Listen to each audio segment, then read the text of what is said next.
Mengenal sosok pria yang pura-pura menolong setelah tabrak pacar sendiri.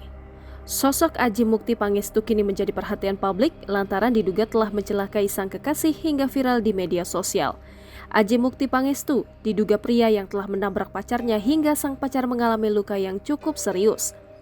Adji mencelakai kekasihnya yang bernama Ambar lantaran terbakar api cemburu. Bahkan saat mencelakai Ambar, Adji berpura-pura tidak mengetahui kejadian yang telah dia lakukan. Bahkan karena kecelakaan ini, Adji tidak membantu biaya pengobatan Ambar. Hal ini diungkapkan oleh kakak Ambar sekaligus orang yang pertama kali memvideokan kejadian sang adik yang sengaja dicelakai oleh Adji. Diketahui dari Facebooknya, Adji berasal dari Jakarta, lahir pada 8 Oktober 1997. Adji berpacaran dengan Ambar sejak 17 Agustus 2021 lalu.